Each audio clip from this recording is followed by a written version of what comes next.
Oh,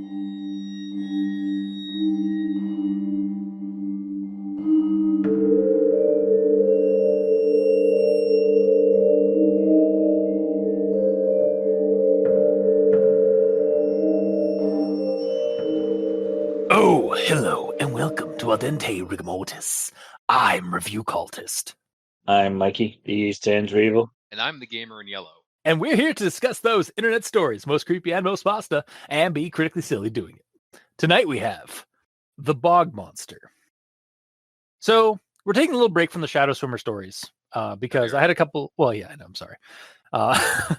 Because I had a couple of these like other stories that I'd like grabbed during the summer on our queue, and I was like, maybe we'll get to them. We'll get to these now, and then we'll dive back into the Shadow Swimmer stories and the Wicker Saga after we get these done. So, so yeah, we're going to be covering the Bog Monster, which is by Malum Librum 958 on creepypasta.wiki.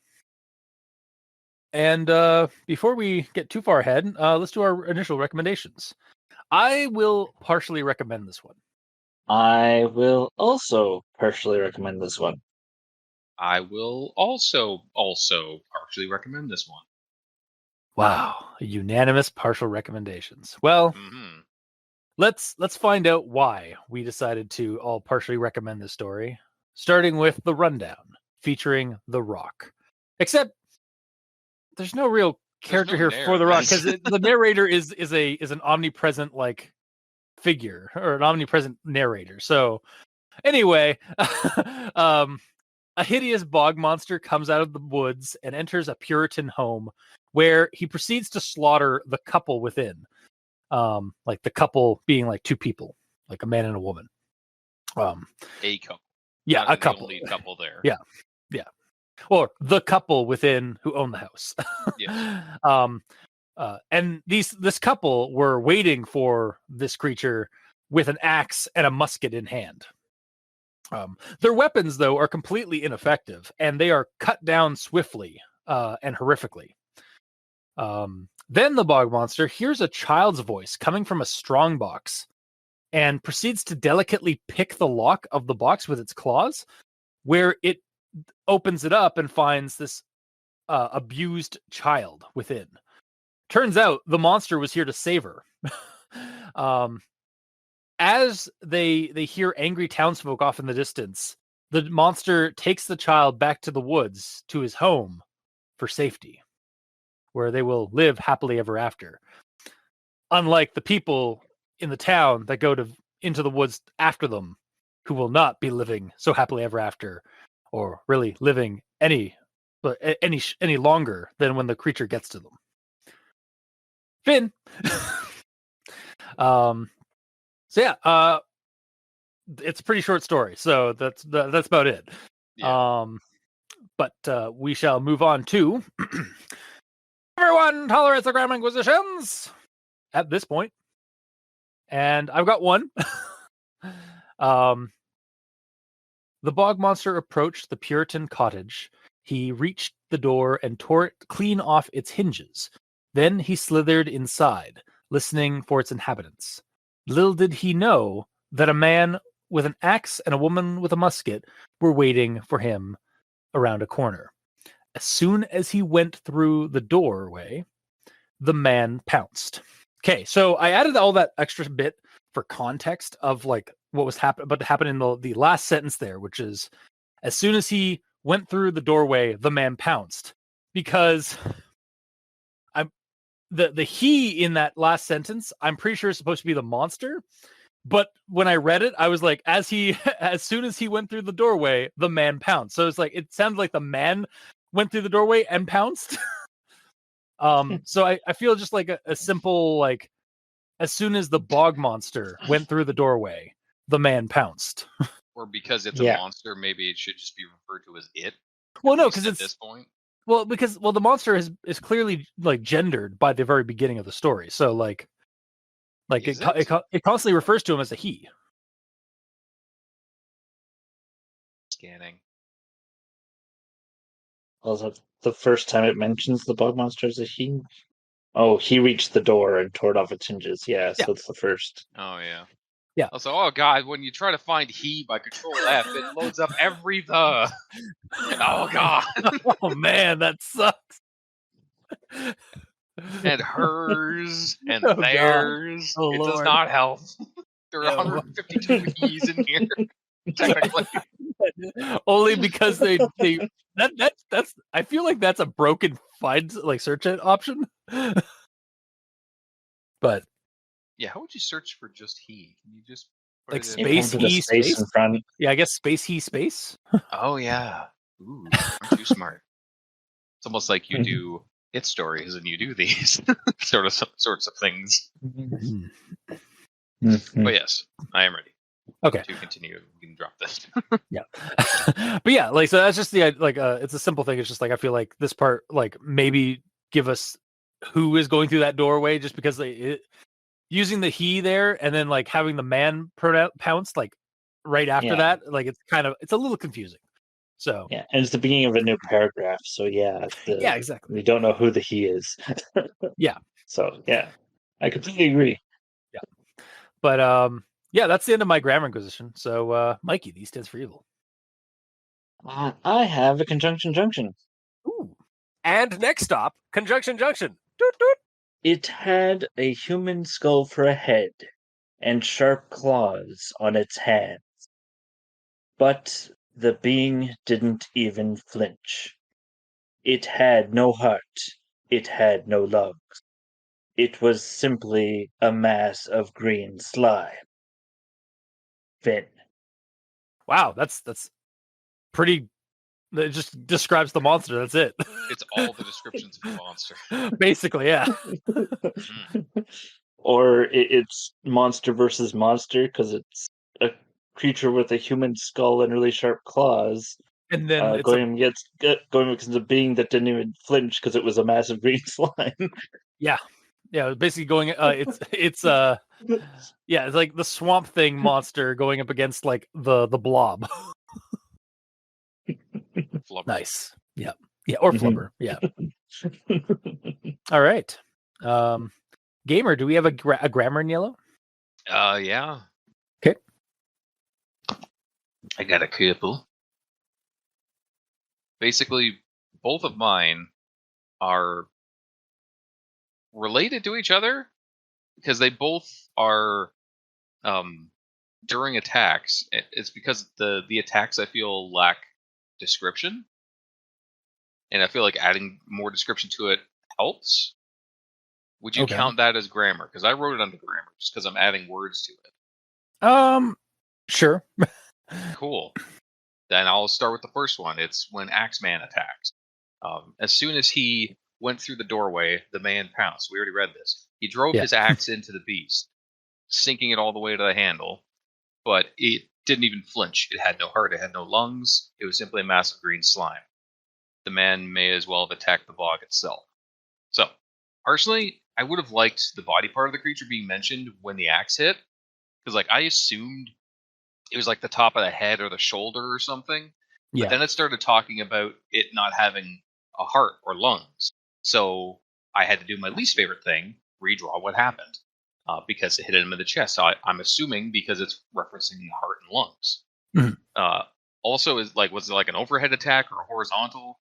It kind of sounds like I'm nitpicking, but this is an action scene, so there's no harm in describing the action just a little bit compared to almost not at all. Yeah, that's fair. Like, also, did the axe stick in, or was he able to pull it back out? Like, I kind of got the impression that hit it enough. stuck. It clearly hit enough resistance in him to stop at the handle. So there is like some sort of like resistance in the monster. So it either hits some kind of skeleton deep inside of it, or there's just enough resistance in the moss to stop it. Yeah, there's there's enough density that it's just like bleh. Yeah. So would that mean that there's enough to also like get the axe stuck in it, like because of the resistance, or is it because it hit something underneath? Like we don't really know. Based off how I feel this went, the axe was left in the creature because he was assuming one shot would have downed it. He swings the axe, sticks, and he's like, "Ha ha! Oh god!" And then he just lets go of the axe. And then he's just like, and then in horror, I was like, "Oh fuck." Mm-hmm. Yeah, but that's how I envisioned it as well. Yeah, and I guess it's assumed to a point, but nothing's really said. But even just adding a few little words makes it sound a lot better, in my opinion. Because the way it is as he went through the doorway, the man pounced. He drove his axe into the beast, sinking it all the way to the handle, is what it says. Yeah. My correction, which I feel adds a lot more description to it, is as soon as he went through the doorway, the man pounced. He swung his axe sideways into the beast's chest, sinking it all the way up to the handle. Yeah. So it gives you direction, location, and I like the sound of swing better than drove. For That's fair. reasons. Yeah. To drive something, or to like he drove something into something sounds more like you're like I stab at you, or like you're driving a stake through something's chest, not like driving an axe into somebody's chest sounds like you're not swinging, you're pushing the axe into somebody's chest. Kind of like how in like Avengers, when like Thor like strikes like gets Thanos in the chest, and then he starts trying to push it deeper in, like he swings it into his chest, and then he starts driving the axe deeper into Thanos' chest to try and kill him. I suppose, yeah, like that. Like those are two separate actions technically, and they are different actions. Mm-hmm. I mean, the driving of the axe technically works. Just personally, I like I like using swung, because swung is very clearly he is swinging the axe. Yeah. You know, like it's idiot proofing of the story basically for the reader, which is me, an idiot. Moving on to the next one. Also, sorry, I just now that like the axe is just still in the creature. Now just picturing the scene of him like picking up the girl and taking her out into the safety of the woods and stuff like that, away from the bad people. He has his axe handle in his chest the whole time as he's cradling this girl. Yeah, pretty much. I feel like there should be a scene where he takes it out if that's the case. Like, not that it's silly or anything, because him just casually walking around with an axe stuck in his chest shows how like powerful the monster is. So I'm not against that. Yeah. Although he should probably rep it out before he picks up the girl. Yeah, because it's probably gonna get in the way. Like it's really just more of a logistics thing. Like if you're gonna carry the girl, he's probably gonna like carry her like a babe, or like something like around like the chest area, like press her to his chest or something like that. Like that's just gonna get in the way. Yeah, unless he's piggybacking, but still. Yeah. Either way, I'll move on. Okay. So the next one is when the gun lady attacks, and she says, "Monster, monster!" The woman screams. She aimed the gun at the creature and fired. The musket ball had no effect on it. The woman tried stabbing him with her bayonet. Again, the attack was useless. The woman dropped her musket and tried to run. So first off, the shot, very bland and nondescriptive. Yeah. Just like the axe attack, I feel like there needs to be more to visualize this, like location, impact effect, etc. Secondly, the stab is also very bland and nondescriptive again. But like even more importantly is consistency here, because the previous time it was hit with a blade, I assumed the axe was stuck in it. Yet this time, in the first line of the next paragraph, it says that she dropped the gun. But when I first read this, before getting to the next paragraph, I assumed the bayonet got stuck in the creature too, because the axe did. Yeah. Yet she quote unquote dropped it, which gives the visual of it hitting the ground. So like, if it got stuck in him, she would have let go of it, and he'd have two weapons in his chest. He's just a giant walking like shambling mound from like D&D with like like spears and swords and like pitchforks and stuff like that just on his back and around him. He's like just a pincushion of utility of weapons. I was just gonna say, the town refers to him as pincushion because every time they attack him with stuff, it just sticks in him while he's murdering everyone. Yeah. Actually, that's kind of a cool monster name, honestly. Now, don't you be going into the woods there, lads and lasses, or pincushion will get you. There's nothing you can do about it. Believe Trust me, we've tried. Pitchforks, axes, muskets, stilettos. Has an entire squad of archers. Machetes. They do nothing. Mm-hmm. What is this accent anymore? I don't know. It's kind of evolving, honestly. Yeah. Yes. So, regardless, back to this. So, since the rifle was dropped, the implied visual of the strike that happened was she stabbed it and retracted the bayonet out of it. and the gun, obviously, which is proper form for using a bayonet, technically. But I had to read through the entire scene to actually see how it actually went through, how it actually went, how the attack happened and all that. Like, I had to finish the whole thing, so I had to visualize the whole thing all over again. Yay! You love that. My favorite thing. So, and then with the composition of the creature, there's nothing to say that the creature's body couldn't have held the bayonet. Like, maybe that's just part of him, is he's able to like hold on to any projectile that hits into him. Yeah. Or maybe it held the axe because there's like a lot of surface area on the axe and it went in really deep compared to the small thin blade of a bayonet. Like, there's not enough to grip onto, so she's able to continue stabbing at him even though it's useless. And then she just got tired, or she gave up because like, fuck, I'm not doing anything to this thing, am I? Yeah.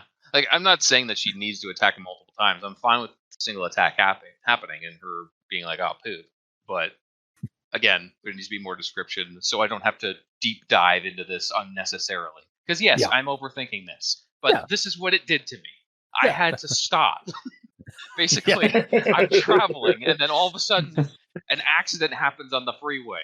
Like, a freaking tractor trailer spins sideways, rolls over, and on the side of it, it says, like, realism is, like, just stopping everything. Yeah. Also, so, not talking about realism, but for some reason, like, we kept, like, I still have in my head, like, oh, I'm overthinking now that scene of, like, the guy talking is like, we've done everything to it. We've gotten pitchforks, knives, howitzers. Like, we've thrown everything at it. It doesn't kill it. No. Sorry. I just had to throw that in there because it's like, it was still, like, percolating in my head. Mm-hmm. Like, that, like, we've thrown everything at it. Yeah. Yeah. But yeah, so the way that I would fix this one is adding a little bit more because of how little there was in the first place. Because it's literally just, she shot him, it didn't work. She stabbed him, it didn't work. Like, it's a little bland. So the way I corrected it was going, monster, monster, the woman screams. She aimed her gun at the creature and fired. The musket ball was absorbed by the creature's chest as it approached her. The woman stabbed him in the face with her bayonet, but when she pulled back from the strike, she could see the wound of its mossy flesh immediately close back up. The woman dropped her musket and tried to run. Nice. So that just adds a lot more visual and describes the creature more, saying like it instantly heals too. Yeah. So it's just like, don't bother. Yeah. I was also gonna say, like, the musket ball could have also could have had, like, where it just goes right through and she just sees the gaping hole as the musket ball went right through it, and then that also starts sealing up as well.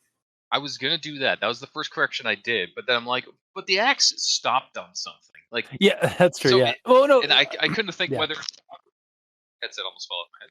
I couldn't think whether it hit something hard or if it's just the resistance in it. So, but like, if considering it is more powerful, I guess it is possible it still could go through all the way, even though an axe didn't, because a musket hurts more, has more kinetic energy. So yes, that's still possible. But yeah.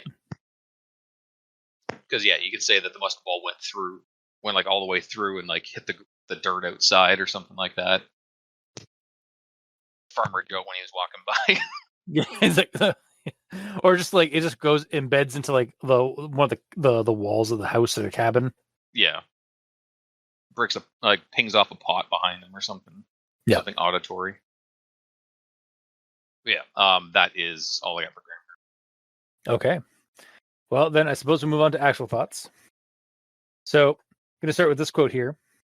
To call the creature a bog monster would be very fitting. Would be very fitting. Not only did it live in a bog, but it was practically a bog itself. Dead plant materials, moss mostly, made up its entire body, which looked like green slime. It had a human skull for a head and sharp claws on its hands. That, combined with the ability to speed across the ground like a snake, made it the perfect killing machine. So, visually, like reading that, two things pop in my head as to what this thing looks like visualize. It's like a cross.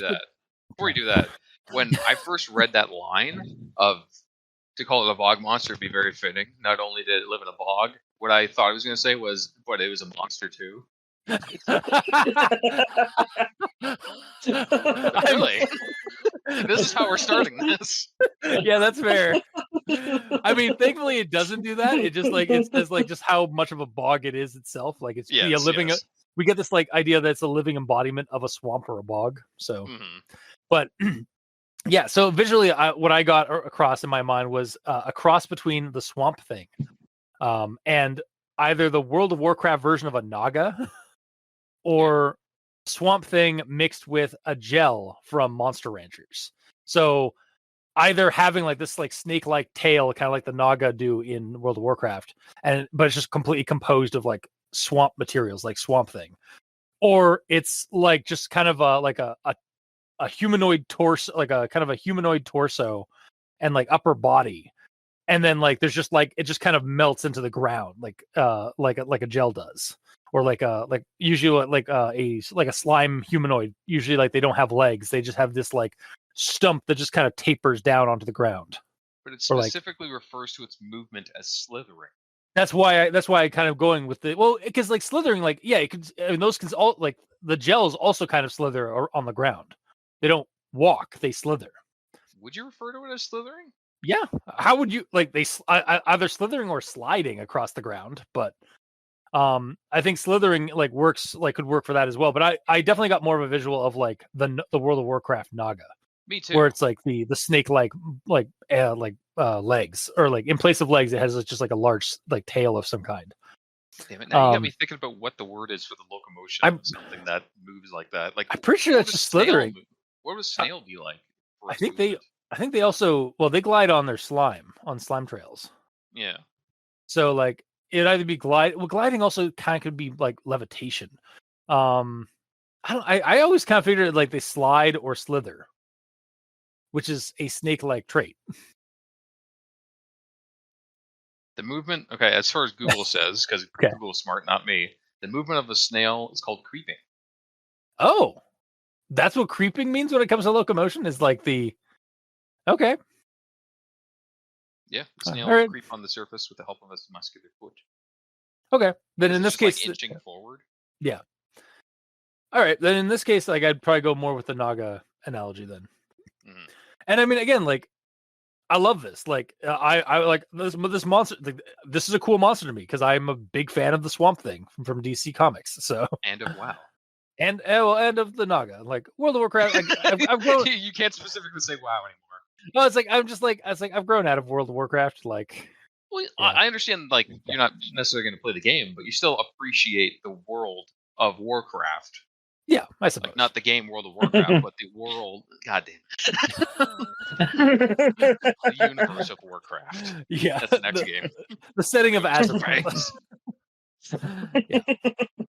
Except they did that in the Burning Crusade. Oh God. Anyway, yeah, back to the story. Like, yeah, I like this description we get of the monster. Also, like, yeah, the first sentence we get there is like, to call this creature a bog monster would be very fitting. Not only did it live in a bog, but it was practically a bog itself. And then it goes into like the description of what that means. And it's like, yeah, that actually is really cool as a descriptor for this creature. It would be funny though if it was like, not only did it live in a bog, but it was practically a monster itself. Yeah, it's just like, wow. But yeah, and then we go on to the next thing I have here. There was a little girl inside. She had scars across her face from where her father had struck her with his belt. She gasped when she saw the monster. Is it over? Are they gone? The little girl asked the monster. Yes, child, the monster replied. Your abusive parents are dead. They will never hurt you again. He reached inside the chest and picked up the little girl. Buddy horror! I wrote the exact same thing. The exact same thing. But that's what it sounded like. I was about to do Mortal Kombat. Buddy horror. Dun, dun, dun, dun, dun, dun, dun. Yeah, no, I was like, God.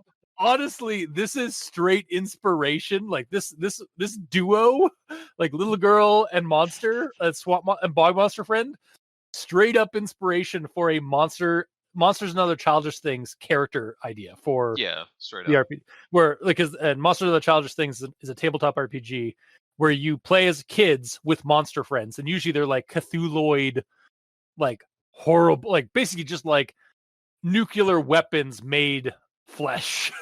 like super powerful, like cosmic horror monsters that are basically that just think the kid their kid friend is great and want to be their best bud, either because they actually do or because they're using them. Exactly, yeah, depending on the themes you want to go with in that game. And honestly, this is like, it definitely feels like more of like the former of like they just think like he's just this swamp monster just like saw the plight of this child being abused by her parents and just murdered them. Because that's exactly what a monster friend in Monsters of the Childish Things would do, because they don't fully understand humans. Is like, even if like in this case, it seemed like she wanted him to do this. Yeah. But in some cases in Monsters of the Childish Things, like it's like the kid's getting bullied and stuff like that, and the monster friend like picks up on that and like doesn't like that. It's like, oh, I know what to do. I'll just murder the bully. It's like, wait, no, don't do that. Like that's the thing. It's like kind of like it's like a play on like the power fantasy of like, yeah, you're a kid, you got this cool monster buddy that's like super powerful. Now you have to try and control him because you don't want him to go overboard and like cause so much collateral damage, and like, you know, you're rolling sand checks at the age of 10. But yeah, so really loved the idea of like the story from the buddy horror, like this monster coming to the rescue of this abused child, and like even and on the vein of like monsters and other childish things, because the setting we kind of glean in here is like, it seems like it's referred to as a Puritan time period, so like 18th century 19th century sort of time period.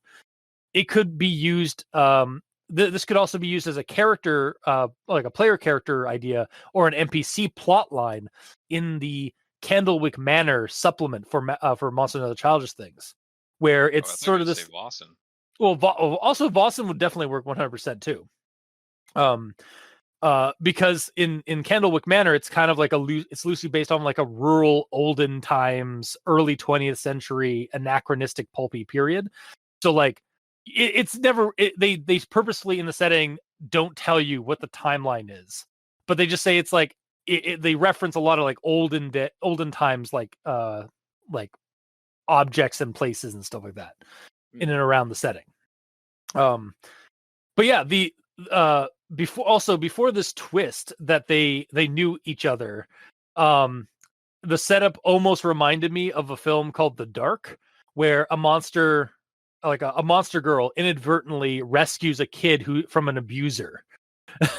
Really? And then they start hanging out, and like in that movie it's more of like a romance kind of thing, because like they basically like he's blind, he's been blinded by the abuse, like literally like the person that was blinded. Yeah, like he's gotten like his abuser put acid in his eyes and like was like blinded him. Oh, nice. And so he can't see what she looks like the monster girl, but and because of that he gets to know her more as a person than as a monster. Yeah. And like it like that, and they're both kind of outcasts in that way as well, because they're both like kind of in the same situation, like they're both like outsiders to the rest of the world. But yeah, there's that. The other, but yes. Yeah, well, like one more like societal versus like like actually yeah, kind of thing. But also it also reminded me of I see this a couple every so often. Like I'll see like a short animation film on YouTube of like Medusa coming in and just wrecking a family home in Greece, and like petrifying the couple that live there and stuff like that, like turning everyone to stone. And then she hears a cry in the back room of the house, and goes there and finds in a crib a blind baby. And suddenly her maternal like there's suddenly a maternal enthrallment from the Medusa to protect and care for this blind baby. And it kind of invokes that. Completely unrelated. Does Medusa have to like basically quote unquote fire her like her petrification eyes, or are they just always active? It's sort of it's always active, or it's supposed to always be active unless immediately turn to stone. Well, no, it's if your eyes see her visage, that's usually what in the story, like that's how Theseus was able to bypass it, was like direct eye contact with Medusa's face. or with Medusa's stare will turn you to stone. So I guess But she if just you're has to avoid eye contact with the baby. well, no, because the baby's blind. Oh, right, Dur. Yeah. So like, and Never also mind. I've also seen ones where like it's like a little Medusa child who's like being bullied and some of that and doesn't have any friends, and then she ends up meeting a blind boy who starts like talking to her and hanging out because and he can't see her, so he's unaffected by her petrifying stare. Yeah. So like it's like that kind of stuff. Like and like She only wanted friends. yeah, exactly. Like she's like completely all alone because everybody around her turns to stone. Yeah. Like that's sort of like what the modern interpretation of Medusa is. We're just gonna bypass the fact that Medusa is actually a fucking rape victim in the original mythology. Oh, really? So I kind of remember. Medusa was a very beautiful woman, like a very beautiful like nymph, and then Poseidon, god of the sea, was enraptured by him, and so but she didn't want to she didn't take on his advances, so he raped her, and then Poseidon's wife slash sister got peeved that she got his attention and was attraction, so she cursed Medusa with the hideous visage and like the snake hair and stuff like that. And so like that's basically what the origins of Medusa. Last night, Are you fucking serious? I watched Hercules in New York. Arnold Schwarzenegger's first movie. Yeah. And it's all about like the Greek like gods and all that, and it's like a comedy thing. It was Okay, a stupid movie, but it was good. Yeah. It's just interesting that you bring that up. Yeah, and I'm just bringing this up for this because, like, again, it's I was before we get the twist where like, oh, the kid knew the monster, like this was a premeditated murder. It really was. The idea of like a monster and like a kid duo, like a buddy horror like kind of relationship situation, and not a relationship in like a romantic way, but just like a platonic relationship between a monster and this child. Sort of like the monster's like almost like the uncle or like the protective uncle or the protective like adult that is better than her actual parents. He's sort of cool thing. Stepdad. Yeah, exactly. He really is the coolest stepdad. Yeah. Cold as the grave. But yeah, honestly, yeah. So getting back to the story, like it got sort of the same like wholesome horror aspects as those things that I've referenced, and I was just like, it sounds wrong. it does, but it makes but it also it's very satisfying when it's well done.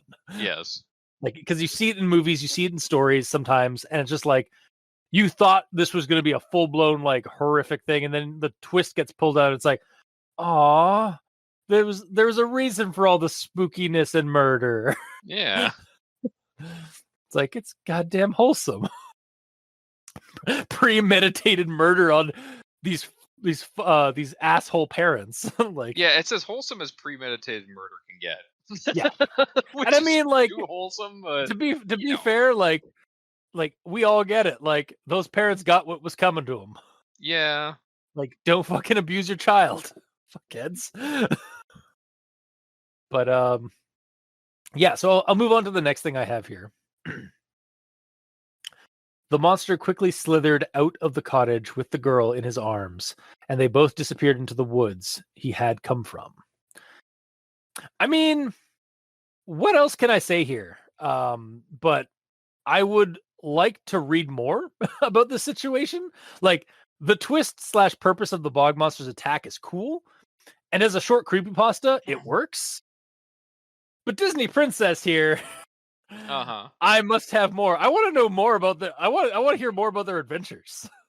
Like how else do they in fact like raise the fucking village to the ground because they're all abusive assholes. Because they're all assholes. Because like that's what it was a symbiote. Oh, and that's what the monster telling the child. So like, who knows? Maybe that's just what the monster wants to do, but she's like, no, they're not all bad. Yeah, or the monster's overreacting. Kill that guy. Kill Steve. Yeah. What? Kill Steve. He's a yeah. Mm-hmm. Yeah, like this is really it. Like the end of here, it's like I got to the end, I was like, well, that was really it was good as a short creepypasta, like a micro pasta or a mini pasta. Damn it, I want to know more about this duo of the child and the bog monster. Yeah. And the way that I would want to know more about it is by continuing forward, not by starting it earlier Yeah, to yeah, learn don't like how they met. Like you can learn how they met through going forward, because if you start at the very beginning, then there's no twist anymore of, oh, he's actually not there to kill her. yeah. Like that twist Like gets ruined. yeah, like maybe somebody like from like maybe the village does go on like a manhunt or a monster hunt, a mon hunt into the swamp, and like they all get butchered except for like one or two survivors who the child says has the monster spare because like they weren't that bad. And Or like the kids don't get killed. yeah, exactly. Or the Then the kids don't town get killed. is ran by the kids, and then they're asking how this all happened. God, so it's like sort of like a not exactly, but it's kind of like kids Children of the Corn, where like the kids all end up forming a cult around a monster or eldritch horror that lives in the cornfields or lives under or in the cornfields, and then the creature tells the children to murder all the adults in the town. Except in this one, he just does it himself. Yeah, it's like he's Thanos again. He's like, I'll do it myself. Yeah. At least you know how he sounds now. Yeah, well, I kind of like had like a deep like tone to him early on, so that's just how I kind of tend to treat a monster that's described like this, like kind of like a gravelly, deep voice. Yeah. Now I'm just trying to picture it. Damn it! It's like, is it over? Are they gone? The little girl asked the monster. Yes, child. The monster replied. Your abusive parents are dead. They will never hurt you again. Now do Christopher Walken. Yes, child. The monster replied. Your abusive parents are dead.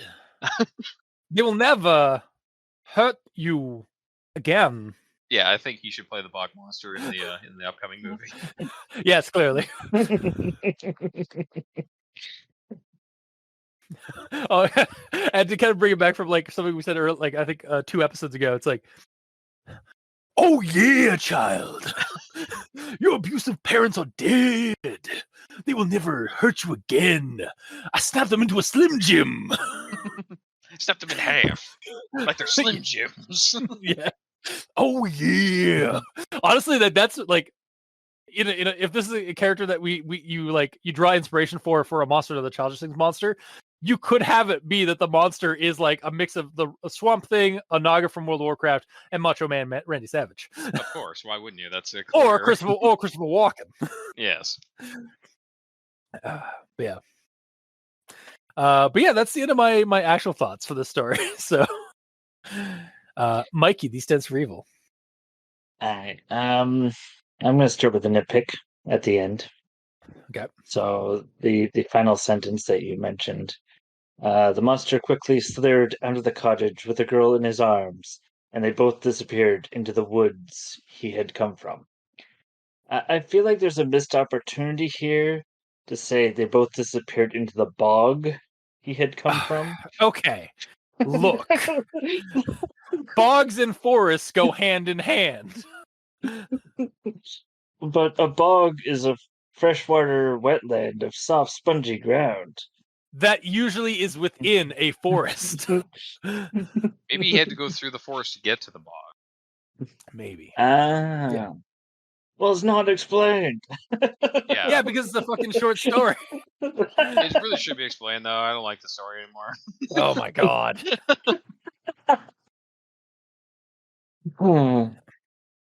Okay. All right. So my next actual thought, I have a quote here. Mother, father, are you out there? Hello? Someone asked from inside the strong box. The monster turned to it, shocked. The monster dexterously struck one of his claws in the lock, then started picking it. The monster would have broken open the chest easily, but he didn't want to frighten whoever was inside. Like, what's happening here? We Right? just had an action scene Yeah. where where the parents were brutally murdered, and then the monster's suddenly daintily picking a lock. Yeah. It does come from Left Town. It does come from Left Out, but then it gets explained why it's happening. Mm-hmm. But yeah, Also, when you described it, like it's like, like the monster, like it says in the story, it's like like after the fighting, it's like there's a sound, it's like hello, and all I imagine is like it's like hello, like just like I hope that came through all right. like like the monster got like because it said the monster got shocked, like got surprised. It's like as soon that as was he the hears monster making that noise. yeah. Yeah, that was the monster. Like, it's like, yes, done. Hello, just like freaks out at the surprise. Like, it's like I thought I was alone. There can't be any witnesses. I'm sorry. But then it starts like, all right, I'm gonna delicately open this strong box with a claw. I could Also- break this open myself, but I don't want to scare the child. Also, when you think about it, the parents kind of actually did care about their child because they thought I'm assuming they saw the monster coming and they locked their kid in a strong box to protect them. See, that's one way to see that. The way I saw it was that was the timeout. That was the grounding timeout box, or like the crawl space they lock their child in when they're not being good. Maybe, yeah. That's how I saw it. Was like because yeah, I know you could be right as well, but like I definitely kind of saw it as yeah. It's like that's more like again an abusive like timeout grounding box. You could be right. I didn't think of it that way. Yeah. Also, they Yeah. probably would have kept it unlocked, or had their child had a way to get out of the strong box if they actually cared about them. Because if they fucking die and the monster walks away, that kid is dead. Because they can't get out of that fucking box. Well, they were basically wanting to protect them as much as they Yeah. could, you know? Yeah, So the monster can't just push the box over and open it up. I think there's a better way if that was the thing they were going with. Like, then these parents are stupid. They don't Like, I think- necessarily have days to prepare for this. If they're just hanging out I would having not- I'm breakfast, so- and then all of a sudden this monster shows up. Oh shit! I Get in the chest. know. I like. Okay, then they're just idiots, and they deserve what's coming to them. I'm sorry. Like, I have no sympathy for these parents if that was the case either, because it's like, the So fuck are you're you saying doing? even if they're the greatest parents in the world, and all of a sudden a random monster attack happens, and the parents decide, I need to protect my child, I'm going to lock them in this case until the attack is over. You think that is a bad idea? Yeah. What else would you do to protect the child? I wouldn't. Tell I them to wouldn't just lock. run? Here's what I do. I'd say get inside that box. Try and keep it close as like on your side. Don't fucking lock that box, because then if you die or you lose the key, congrats. You now have a child in a box that's going to die in a couple of hours. Yeah. Yeah, like, and again, like it could be. I'm definitely on the side of like they were doing that. Like that was a punishment box for the kid. Mm-hmm. I mean, maybe they put her in there to protect her. I do in quotes from the bog monster because they knew it was coming, because they clearly knew it was coming. Yeah. But maybe they did it because like they found out that she had been hanging out with the bog monster, and so as like a way, like they now they knew that the monster was coming for them. It's like, well, we'll hide her in the box and lock it. It's like if that's the intent, I feel like the story, when it mentions the box, it should be like he approached the box that oh no, actually, because that would be a spoiler if he said he approached the box that she told him about. Like he's already like shocked that it's that the monster, that the child's voice was coming from the box, and then he was delicately picking it, and it even says like the bog monster could easily slash it open, but he didn't want to scare the child. It's like, what? And then we get the reveal. It's like perfect. Yeah. I feel like there could be a way to put in somewhere that it was a punishment box. Like maybe she just says something about it to him. Yeah, or like it's like I can't believe they'd actually put you in that encasement, child. But even then, that could be because they're protecting. I don't know why I'm trying to defend these people. I know. Why are you like? It's like I mean, you're right. You're trying to play devil's advocate. Sorry. Yeah, I'm trying to be like, without a shadow of a doubt, they are bad people. You know, if you clarify that it is a punishment situation. Yeah. You know. No, yeah, like I understand where you're every time they put me in there. Yeah, exactly. It's like, man, I really hate this box. Thanks for taking for getting me out of there. Anytime, child.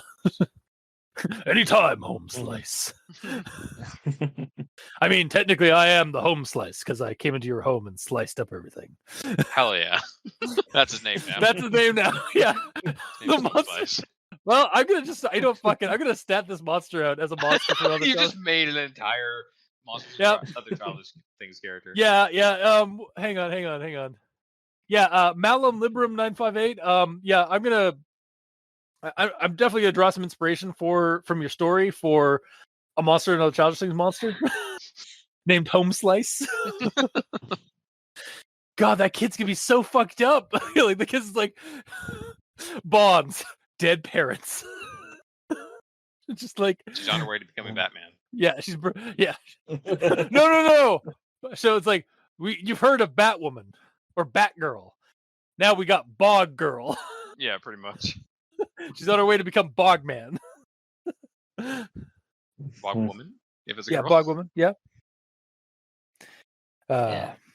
Sorry, Mikey. So the next quote here is one that we've done a few times already. Yes, child, the monster replied. Your abusive parents are dead. They will never hurt you again. He reached inside the chest and picked up the little girl. And my response is, how is the monster talking? We've established that they have no organs. Look, it's fucking magic. Also, this is hilarious because I just got finished editing our soldier episode like from 2 weeks ago, and Gamer was the one that was like, "How the fuck is this monster talking?" It's like it makes it sound so silly and stupid. I got a note on that. Don't worry. Okay.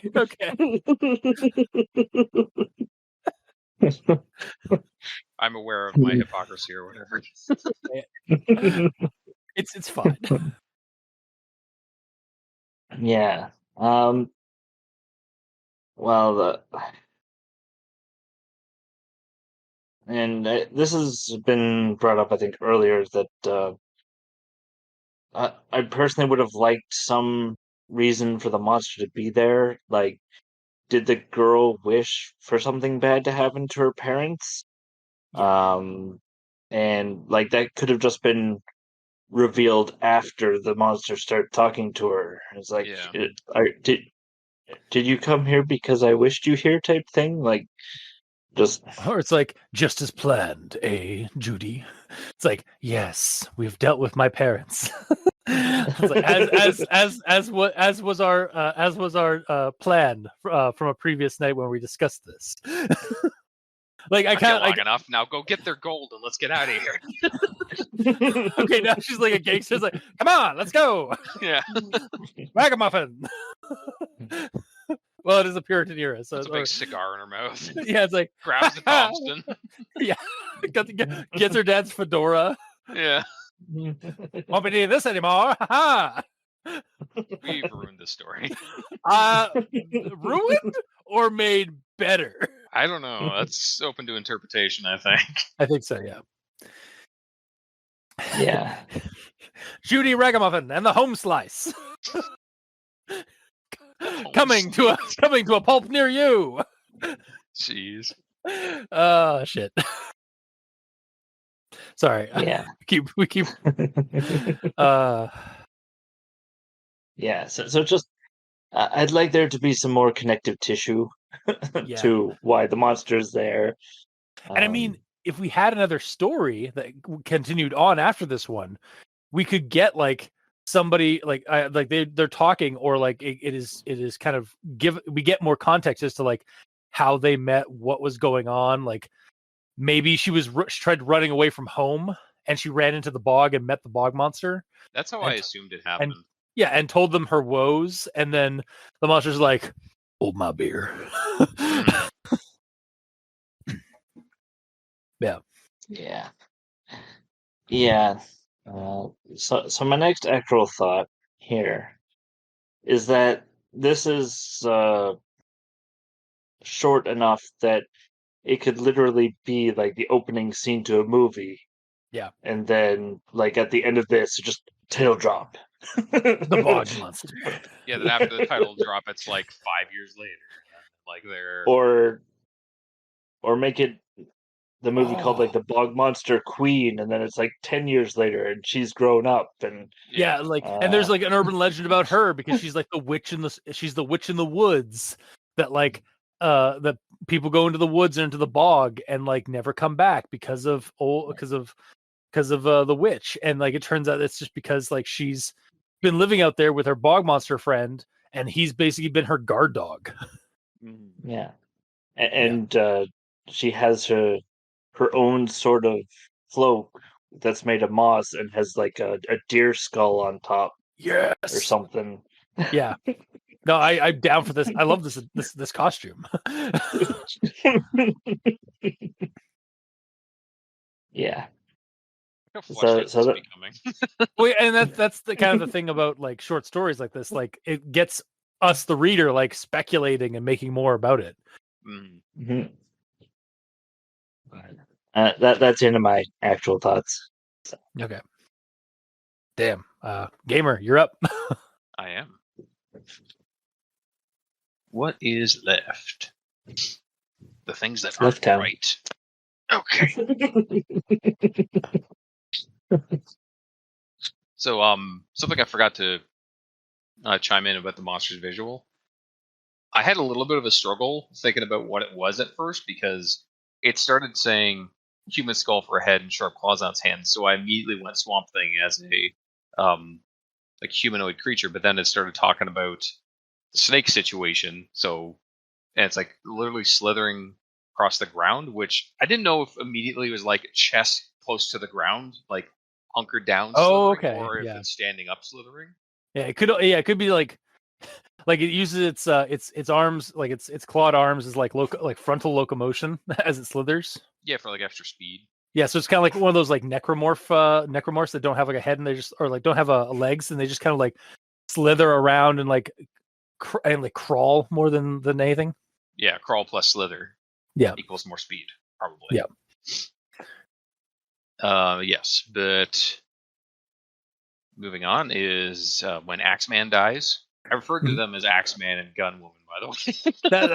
that's fair. Or yeah, like they're not in the story long enough to really have names. I guess I could call them Mom and Dad, but they probably don't deserve that. No. But yeah, Axeman. The man took a step back, frightened. The bog monster reached up and tore the man's jaw off. Taking the skin of his face with it. The man fell, screaming. So, as grotesque as that is, I feel like it'd be more realistic, and therefore more immersive if he just ripped his jaw off and like the face didn't come off with it. Because like that wouldn't happen. Like the entire face coming off. It seems like it's skin came off too. Yeah, like blade. That's what it said. Like his whole face. Yeah, it does. Yeah. So it's like a unrealistic Mortal Kombat sort of fatality situation, which is gory in one way, but there's plenty of grossness to go along with the realistic aspect of this, and I dare say more realistic if it's like the bones cracking and tearing as it rips the jaw off and there's like blood spilling out and like his tongue is just dangling down just waggling off like the tongue. I feel like that's grosser, honestly. Yeah, like that's way like either the skin is like flayed off like in one swipe and like that's all that comes off, or the jaw comes off and like all that entails, not both. Yeah like one is not connected to the other, really. Like it takes a lot more effort to like skin a person's face off than just like a simple swipe. Yeah, unless of course the creature has like some kind of like power called face ripper, whereas like as soon as they swipe a person's jaw off, and it also just like instantly like peels off the skin on the face as well.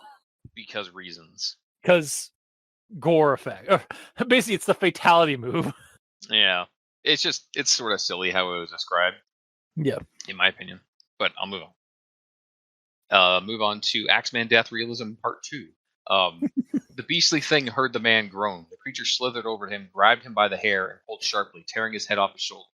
So decapitation. Sorry. Yeah, the hair would rip long before the muscles and the spine would ever sever. Yeah, yeah. There's way cooler. Go ahead. Here's the thing: the opponents are actually monsters themselves. Oh, what if? So, like, the monster, the Bog Monster is a good monster, protecting the child from mimics who have killed and usurped the role of her parents. I mean, the parents, they're not even described. They could be literally like shambling corpses with weapons. That's true. Yeah, that's true. Mm-hmm. That would explain why the hair didn't give way before muscle. Yeah. But the spine, like... Yeah, the monsters are built differently. Yeah. I'm going to go with no, but I see. Monsters are just built different. Yeah. Either way, assuming they're humans, which is what most people would do, there's way cooler and grosser ways to do this death too, basically. Like, grab the size of its head and, like, twist it around backwards before ripping it off. Or, like, to make it simple and more bestial, have the monster, like, palm the top of the guy's head and, like, sink its claws into his eyes to get a good grip, and then yank the head off that way through the eye sockets. I'm just... I was going to say, to quote Ernest, I've played Mortal Kombat the entire time it's been out, from Mortal Kombat 1 up to the upcoming Mortal Kombat 1. You're right. You're good about that. I hate it. Yeah.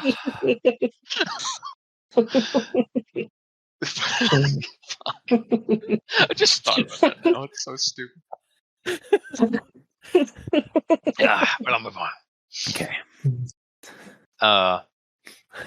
So then we get to the part where the monster dexterously sticks his claws into the lock and picks it. And it could have broken it open, but didn't want to frighten the child. So as soon as I read that, I'm like, so this monstrous beast that just murdered these two people is actually smart, which made me immediately go, don't make it talk, don't make it talk, don't make it talk. Because from the previous episode, I hated when it talked. Yeah. Because I thought it was silly. And then it talked. And then it said what it said. And then I said, we got a body horror, yas, 10 out of 10. So. And suddenly it was like, this is, honestly, I kind of think I know where you're going, like where you're going to go with this, is the difference is that the monster from the soldiers was a villainous creature. Yeah, and so it's just talking for reasons to talk so it can monologue like a villain. Yeah. This one has intent. Yeah, this one, yeah. It has like a reason. I don't want to... Like it's met this child before, and it's there for a reason. Yeah. So it obviously has communicated with the child before, unless, I mean, theoretically it could be a monster that can't talk and it just witnesses what happens to the child and saves her and doesn't talk. But would that make that better or worse? I don't know. Yeah, or like you could have it like you could describe it as it's like, are they gone? And then like the monster like looks at the child with an almost like, and if it could emote sympathy, it would. And then the child like kind of conveys what the monster is supposed to be like saying or thinking. It's like, yes, they were bad parents. I'm glad you killed them. Yeah, that's another thing. Like, how does it talk? It says it has a human skull for a head, but like, is there a jaw on the human skull, or is it just the upper part of the skull? Is the lower part of the jaw like made of moss and it actually articulates, or does it do like telepathic talk? Yeah, I definitely went with telepathic over like I was just like, it can talk. Like I did not think about that hard. I was like, yeah, sure, it can talk. I'm down. Yeah, it's probably the better way to do it because, again, it doesn't have like organs and shit in it. It's voiced by Christopher Talken. Yeah. Sorry, I was like, Especially, like I was gonna say something like, especially since like it's like I just figured, yeah, it could talk, whatever. Especially since it's gonna be voiced by Christopher Walken, and then I was like, wait, not walking, talking. Amazing. Uh, But yes, telepathic's better because also that like anyone talking to the girl about the monster has them be like have to question her sanity because it's Yeah. like, are you actually talking to this creature or are you just like, can you actually understand it? I don't hear it making noises. Like even if it's not, if the monster's there not trying to kill them, yeah, for sure. because it like chooses who it wants to speak with, I guess. Yeah. But yeah. Many questions. So Is the many. last part. Yeah. A lot of questions were raised, but not in a bad way. Yeah, it's like the blessing and curse of of short stories or like mini pastas or micro pastas. It's like when they're good, you have tons of questions, but you're still okay with what you've read, but you like, I want more. But I'm fine with what I have. But I also want more. Mm-hmm. I'm full, but that was really good. Give me more.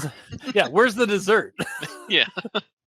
I'm gonna need dessert and also a doggy bag of everything I've already had. You know what? It's like a bag of chips. You just can't eat one. Once you pop, you can't stop. Exactly. Mm-hmm. Sponsored by I wish. Do you? Not really. All right. If it was, They're not sponsoring me right now, so I can say whatever the fuck I want about it. If it was ketchup chips or all dressed, fuck yes. Hell yeah. Because Canadian. But are all dressed Canadian? Yeah, actually they are. Oh, okay. I feel like we're getting off topic. That's the end of my notes. Okay. Well, yeah, fair enough. On to final thoughts. Yeah, so partial recommendation only because I want to hear more about this monstrous duo. It would be a full recommendation as far as being a short creepypasta with a nice little twist at the end that made it a buddy horror / a wholesome horror. That is what it is. Yeah. No, I mean like that like so like I partial recommendation because or like my main recommendation is a partial because I want more. I want to know more about these characters. But it is technically a full recommendation because it works as a short creepypasta with that nice little twist at the end. So you're going on record with a full recommendation. I guess technically, yeah. Like you liked it enough, like you want more, but that doesn't mean it's. I don't know. It sounds like you want to do a full recommendation. I do, you have but problems with the story. I have problems with the story. Well, I don't have problems with the story. I have problems with the story in that I want more. Okay. But as far as the actual criteria of the story, which is a short creepypasta, like it's a micro pasta or a mini pasta, it's fine. It works. But I want more. So it's like I do want to give it a full recommendation, but I also feel like it would be a partial recommendation because of my feelings toward it. You liked it enough, and it's good enough that you feel like it deserves more than what's there. Yeah, gotcha. I also can't actually based off our discussion and what you guys have brought up, I also can't discount the things like that we have added to fixing the story as it is, because I do agree 100% honestly with everything you guys have proposed about the story, like to fix it, like Gamer with your like additions to the details of the fight. My combat rundown. Yeah, your combat run. No, but like that made it better. Yeah, like that would make. I feel like that would make it much better.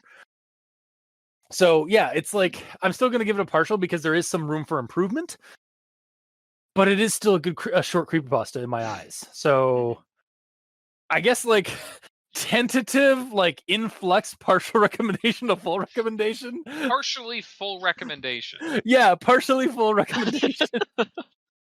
We're getting weird with the with the rating system this year. Yeah, our rating system has always been liminal. Yeah, pretty much. Yeah, non-Euclidean in some ways. So, but yeah, fucking love me some buddy horror, and the fact that this that was the twist of the story. I was like, fuck yeah. That's the best kind of twist because we always want it to be buddy horror. But when the story straight up gives us a fucking buddy horror, like the Hell monster yeah. and the victim are actually the friends, I was like, fucking A. Yeah, I was so delighted. Yeah. So, yeah, that's my final recommendations.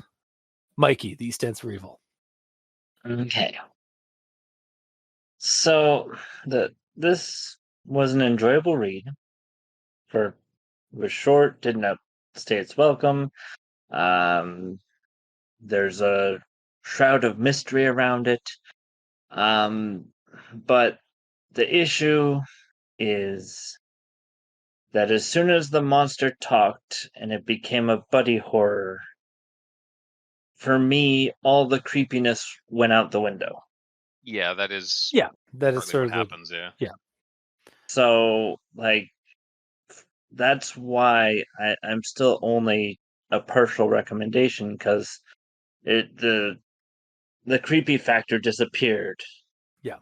What For happened me. here was it switched from being substance creepy to aesthetically creepy. Yeah. It sort of turned into Mortal Kombat. Yeah. It's like Mortal Kombat is not creepy; it's gory, and that's what this is. Well, but Mortal Kombat does have horror elements that are aesthetic versus like there are aesthetically spooky themes in Mortal Kombat and like through that horror like that. It's sort of also the fine line between like of visceral horror, because Yeah. visceral horror is supposed to make you feel uncomfortable by the gore and stuff like that, and by the wetness of the actions of what's going on. Mm. But it does have that double-edged sword or that double-edged Sometimes knife literally. literally of like kind of just bordering onto like this is just gory and silly rather than horror. But yeah, but it's like I said, like I definitely agree with you, Mikey. Like this, it's stopped being having horror as substance, then going into horror as like theme, or like horror as like trappings or cosmetic horror, because it's just like it's horror in that it is a monster that has killed the parents, but the monster is now friends with the kids, so it's almost become like now like it's become a completely different subgenre of horror that is less pure horror.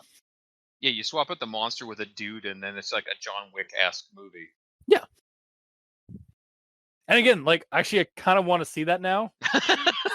John Wick is a monster of some kind. Already is. I mean, Baba but like Yaga. he's actually the Baba Yaga. Like it's Yeah. actually like he's actually like some kind of like old crone who just oh my god, I would fucking love to watch John Wick, but if John Wick was actually the Baba Yaga from folklore. So he's actually a like an old crone with wooden legs that just goes around and just fucking like killing Russian mobsters because they killed her. They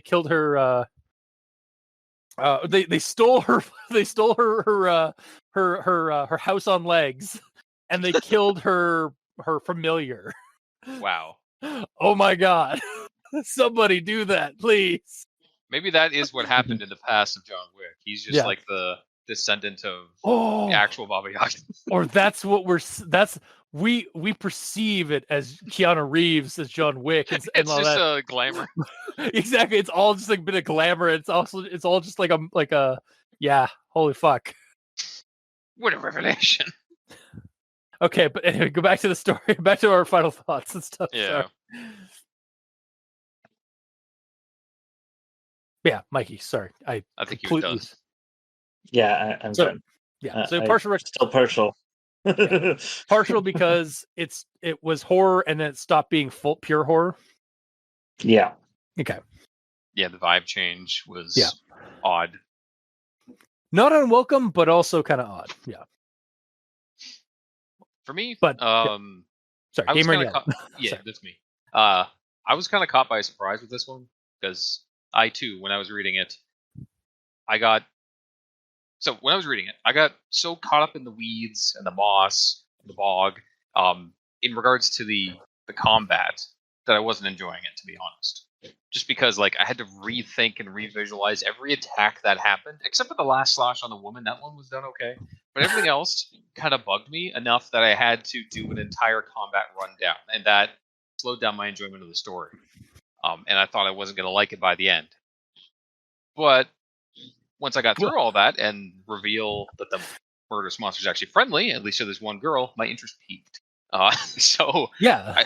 I landed on a partial because of how glossed over the combat was, but I truly do like the concept and potential of this. So I have to like it in some aspect because it's good. Yeah. And like the changes that we've suggested aren't big changes, but they have a big impact. I feel, at least in regards to when I'm talking about the combat and everything, and bringing up like, yes, she's like it's implied that the parents are actually bad people, but having that one extra like quote unquote nail in the coffin of that is the punishment box. I hate being in there. Thanks for getting me out situation. That would really hammer it home really well. You know what? To your credit, like from your, I know I was like really fighting you on like the devil's advocate of like the parents are actually not bad. Thing on it again now, I was like, they could have. This is also could all be through the lens of the child. Yeah. So like the parents, like the parents maybe punished her. Brussels sprouts, kill her. Yeah, or no, they may have punished her like with the belt because she did something bad, or maybe because they were afraid of like, oh no, she's gone after she's conversing with this monster in the bog or something like that, or she's doing witchcraft because it was the Puritan era. So like, she's lucky she just got the belt and not like torch and pitchforks. But like they could have actually honestly been like trying to protect her from the devil, which is what they would have perceived the bog monster to be. So they could have been like actually like good parents.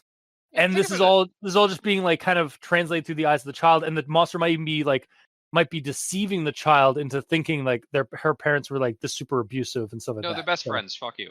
Yeah. I want to. Don't ruin it. Yeah, no, 100%. Yeah. But yeah, it's the parents probably weren't as bad, but there's no real clarification on that. Because think about it, the parents stayed till their death to protect the child. If they truly didn't give a shit about the child, they would just leave the child in the box and leave. Yeah. Or just not even put her in the box and just run. And so they weren't complete assholes, but they're probably still abusive parents, so I get why it happened. Yeah. But I don't think they're as demonized as we want them to be. Yeah. So a little bit of extra demonization would help with that. Yeah. And perhaps the monster isn't as wholesome as we think, because like when they hear like the sounds of the villagers off in the distance, the monster is like, no, they're all bad. It's like, oh no, they aren't. It's like that could be the monster again, like trying to poison the well of for this child. It's like on her perspective on other people. Yeah.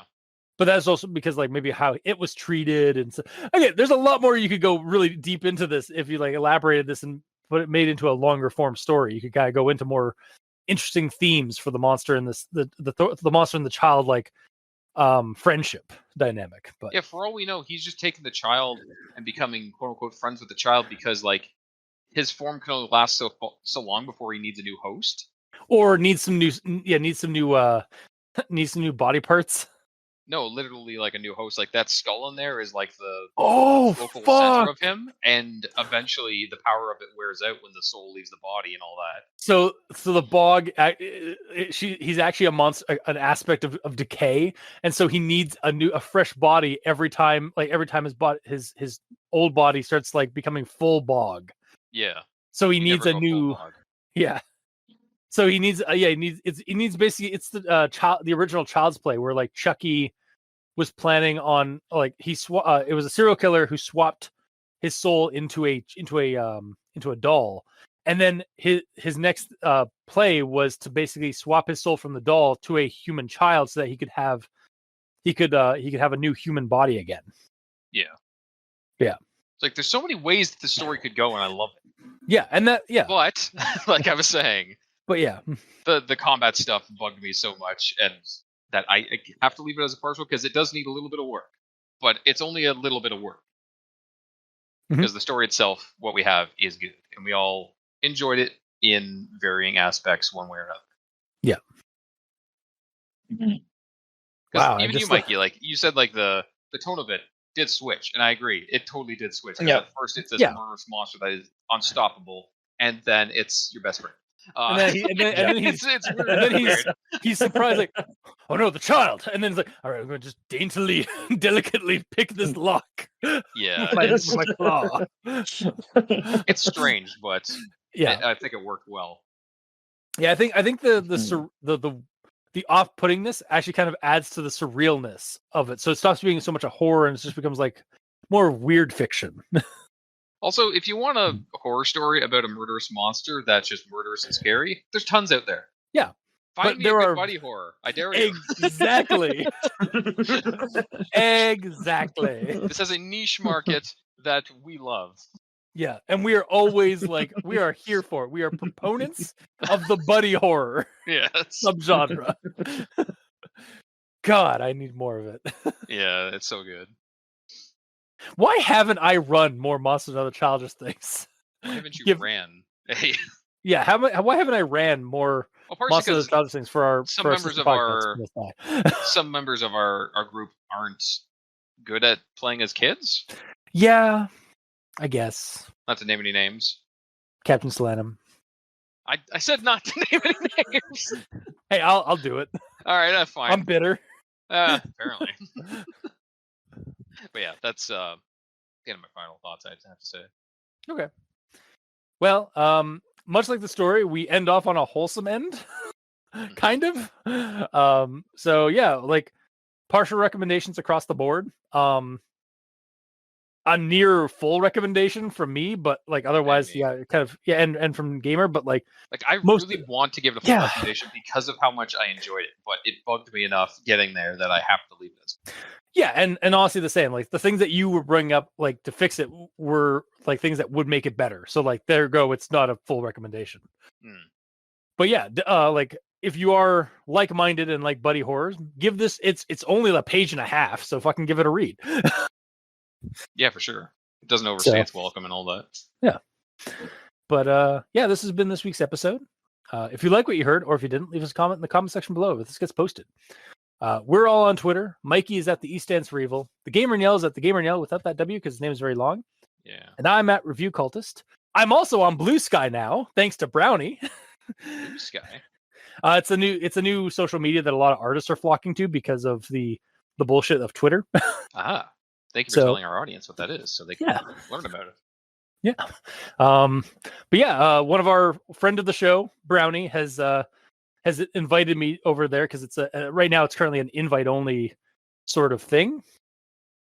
But if you have a Blue Sky, like trolls there and all that. Yeah, they're still trying to work out the bugs and stuff. It's a brand new social media platform. Yeah. But yeah, if you're on Blue Sky, you can check out Review Cultist, and I'll be posting.